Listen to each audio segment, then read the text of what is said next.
দোস্ত এইভাবে তুই আমাকে অপমান করলি। তুই চলে যা, তোর মুখ আমি দেখতে চাই না। সর সর, তোর সর। মতো গরিব ছেলে আমার তো পাশে থাকা দরকার নেই। শুধু তুই আমার হয়েছে? বন্ধু। Yes! খবর? আমার নামে মিথ্যা অপবাদ দিচ্ছ, ওরা বলতেছে কি দোষ কি খবর আমি তো বলিনি। বলছো না, মানে মানুষের সামনে বলছো তুমি। না, আমি বলিনি। সারের সঙ্গে তুমি এরকম করতেছো। আচ্ছা তা আমি থাক, আমি বলিনি। দেখবো, আগামী দেখে নেবো, আগামী দেখে নেবো। না। চলো আগামী দেখে নেবো। আজ দোস্ত আমার সাথে এই ধরনের ব্যবহার করতে পারলো?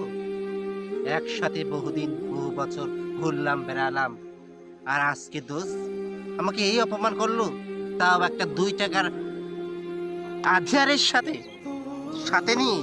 উহ, এটা তো মেনে নেওয়া যায় না। এই ধরনের একটা ব্যবস্থা আমাকে করতেই হবে।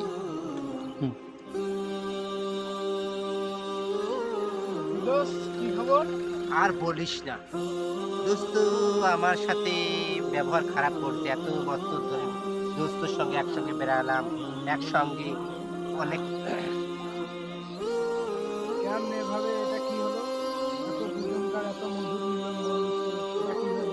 আর বলিস না, সে আমার সঙ্গে খারাপ ব্যবহার করছে, এই জন্য সে চলে গেছে আমেরিকা। যাক, সে যদি আমেরিকায় চলে যায় যাবে, আর আজকে থেকে তুই আমার বন্ধু, আয় তুই আবার বুকে আয়। এটাই তো আমি চেয়েছি, ওদের বন্ধুত্ব নষ্ট করার জন্য। এটাই তো আমি চেয়েছি। আমাকে অপমান করেছে ওরা, এই জন্য ওরা বন্ধুত্ব নষ্ট করে দিয়েছি আমি। আর কি বলবি দোস্ত, ভালো থাক, যা চলে যা, সুখের কথা। আঘাতের ক্ষত ব্যথা দ্রুত সেরে যায়, কিন্তু কথার মাধ্যমে যে মানুষকে আঘাত দেওয়া যায় সে কখনো সরে যায় না সহজে। তাই কবি বারবার বলতেছে যে তরবারির আঘাতের প্রতিশোধ আছে, কিন্তু মানুষের কথার কোনো প্রতিশোধ নেই। তাই আমরা আসুন, আমরা ইসলামের মধ্যে চলি, সুন্দর ভাষা প্রয়োগ করি, সম্মানিত ভাষা প্রয়োগ করি, যাতে অন্যজনকে কষ্ট না পায়।